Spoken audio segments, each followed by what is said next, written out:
हाँ जी। देखिए, जैसे कि 21st सेंचुरी में अगर हम एजुकेशन की बात करें, तो एजुकेशन और जैसे कि हम ग्रामीण इलाके में हैं, रूरल एरियाज में हैं, अर्बन में हैं, अर्बन डिस्ट्रिक्ट में ज़्यादातर अगर आपने देखा है तो साइंस बैकग्राउंड को प्रोत्साहन दिया जाता है। और प्रोफेशनल कोर्सेज की बात करें तो जेई और नीट के बारे में ज़्यादातर स्कूल वर्कर्स इस बारे में बात कर रहे हैं। लेकिन अगर आप देखेंगे तो पूरे अर्बन डिस्ट्रिक्ट में या फरीदाबाद तक अभी भी ऑल इंडिया रैंक की बात नहीं हुई है आईआईटी के बावजूद। और उसमें भी अगर हम देखें तो स्कूल का जो कोलैबोरेशन है, चाहे वो फरीदाबाद हो, दिल्ली हो या पलवल हो, उन लोगों की कोलैबोरेशन है स्कूल की इंस्टीट्यूशन के साथ, चाहे वो संजय के साथ हो, चाहे आकाश के साथ हो। तो इस पूरे मामले में अगर आप देखेंगे तो एक बहुत बड़ा गैप है। गैप इस तरह का है कि बच्चा जो मात्र 14 साल का है, 15 साल का है, उसको स्कूल का एजुकेशन भी लेना है, बोर्ड का एग्जाम भी देना है, 10th भी करना है, 12th भी, और उसको अपना जेई और नीट की तैयारी भी करनी है। लेकिन यहाँ तक भी हम अभी भी नैरो है कि जेई यानी हम साइंस बैकग्राउंड की बात कर रहे हैं। और आज 21st सेंचुरी में देखा जाए तो ह्यूमैनिटीज भी इक्वली इतनी वैल्यू है जिनकी साइंस की भी वैल्यू है। तो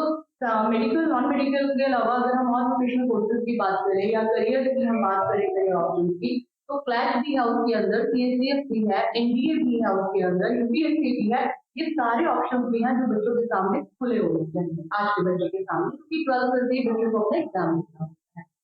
तो एसपीएस इंटरनेशनल का इस सारे गैप को हमारा पूरा रिसर्च जो है डेवलपमेंट आर&डी जो पूरा करने के बाद पूरी टीम आपको बैठ कर आप देखेंगे, तो पिछले जो हम लोग 1 साल से रिसर्च जो हम लोगों ने किया और जो गैप निकाले, तो उसके अंदर ये बात है कि हम लोगों को ना केवल जेई और नीट के बारे में, क्योंकि जेई नीट तो एसपीएस इंटरनेशनल बहुत पुराने टाइम से देखता ही आ रहा है। फर्स्ट जो आईआईटी रैंक जो दिया था सुप्रपाल का, तो आईआईटीएन तो सबसे पहला वर्ग से दिया था, वो भी एसपीएस इंटरनेशनल ने दिया था। बेशक से एनटीएससी का एग्जाम नहीं हो रहा, लेकिन 3 साल पहले एनटीएससी का क्वालिफायर जो गया वो भी हमारा एसपीएस इंटरनेशनल से गया। अगर आप इंटरनेशनल लेवल पर ओलंपियाड देखेंगे तो वो भी आपके एसपीएस इंटरनेशनल, तो ये चीजें तो वो करता ही आ रहा है। लेकिन अभी एसपीएस लक्ष्य में नया क्या है, ये कॉन्फ्रेंस किस बारे में है? ये कॉन्फ्रेंस उस गैप को भरने के बारे में है कि ना केवल जेईई बट खुले तौर पर, खुले मंच पर हर स्ट्रीम के बच्चे के लिए किस एज से, किस तरह से, किस इन्वायरमेंट, किस एक्सपर्टीज के साथ हम लोगों को इनिशिएटिव लेना है, this is all about that. तो ये हमारा जो है कि नई जो चीजें हैं कि एक कोचिंग जो वर्ड चल रहा आ रहा है हमेशा से, तो वो कोचिंग वर्ड जो है ना, ये हमारे जो ऑनरेबल चेयरपर्सन है ना, वो कहते हैं कोचिंग जो है ना, इसका ब्लैक डॉट ऑन सफेद कुर्ता, सफेद कुर्ते के ऊपर एजुकेशन का जो सफेद कुर्ता मान ले उसके ऊपर ब्लैक डॉट की तरह है। क्योंकि बच्चा स्कूल से पढ़ने के बाद जो कोचिंग जाता है वो कहाँ उसके पास एनर्जी टाइम होता है, तो under one rule with their own study, जो स्कूल का स्टडी है के साथ साथ, चाहे वो क्लैश हो, वो यूपीएससी हो, एनडीए हो, सारे ही प्लेटफॉर्म की जो तैयारी है वो एक साथ उन लोगों की कराई जाए। दूसरा गैप ये था, अज्ञान में बोलूंगी क्योंकि हम ग्रामीण इलाके से हैं, तो जिस उम्र में दिल्ली में अगर मेट्रोपॉलिटन सिटीज में जाकर इंस्टीट्यूट में देखेंगे, जिस उम्र में बच्चा पेपर को क्वालिफाई कर लेता है, हम उस उम्र से कॉम्पिटिटिव एग्जाम की तैयारी शुरू करते हैं, तो एक बड़ा अंतर है। इस वजह से इन सब का जो रिजल्ट है वो 1% है। आपको पता है कि जेई का बच्चा, कितना बच्चा पेपर लिखता है, 1% रिजल्ट आता है। यूपीएससी लिखता है 1%, एनडीए 1%, 1 से 2% से ऊपर रिजल्ट नहीं है। तो वो गैप जो हम लोगों को मिला वो ये कि राइट एज क्या है कॉम्पिटिटिव एग्जाम की प्रिपरेशन को स्टार्ट करने के लिए। अब देखिए, आप ये आप कहेंगे कि फ्रॉम द थर्ड स्टैंडर्ड हम लोगों ने जो पूरा प्लान जो डिजाइन किया है,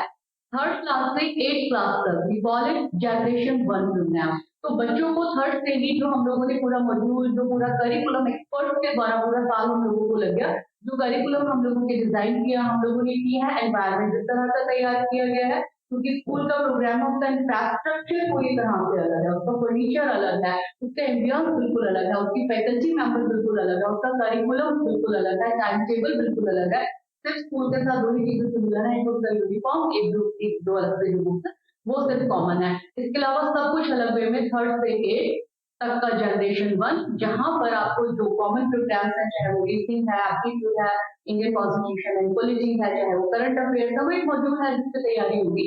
और 9th to 12th जो है जनरेशन 2, जहां पर 9th में भी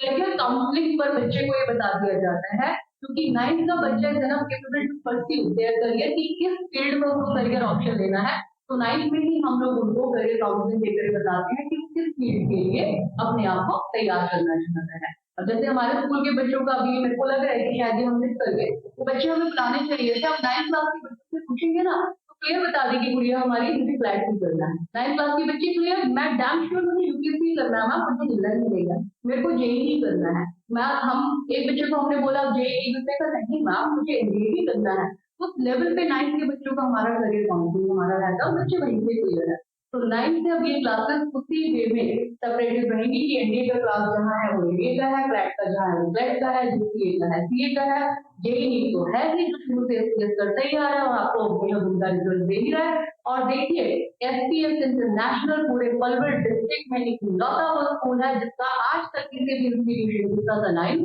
नहीं।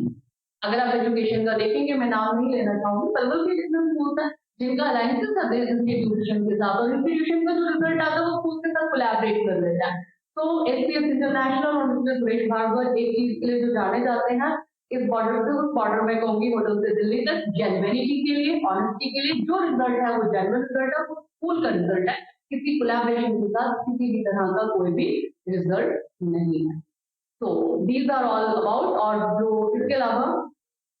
जो हमारा इससे रिलेटेड जो टेस्ट है फेज का टेस्ट हमारा हो चुका है 28 फरवरी को। सेकेंड फेज का जो उसका टेस्ट है वो 17 मार्च को है, तो जिसमें अभी हमारे पास 859 हमारे जो हैं रजिस्ट्रेशन हो चुके हैं और आज अपना कॉन्फ्रेंस है आपके साथ अभी हम लिंक शेयर करेंगे। तो जो भी लोग लाइव देख रहे हैं जो बच्चे इंटरेस्टेड है इस तरह का अपने किसी आप ही के करियर के लिए एसपीएस इंटरनेशनल स्कूल ना समझिए क्योंकि एसपीएस इंटरनेशनल क्वालिटी एजुकेशन पर ही काम करता है, क्योंकि आपकी उम्र में एजुकेशन और एजुकेशन की क्वालिटी ही मैटर करती है, बाकी सब चीजों को बहुत ज्यादा जरूरी है। तो वी आर कमिटेड, पूरी टीम हमारी जो बैठी हुई है we are committed for the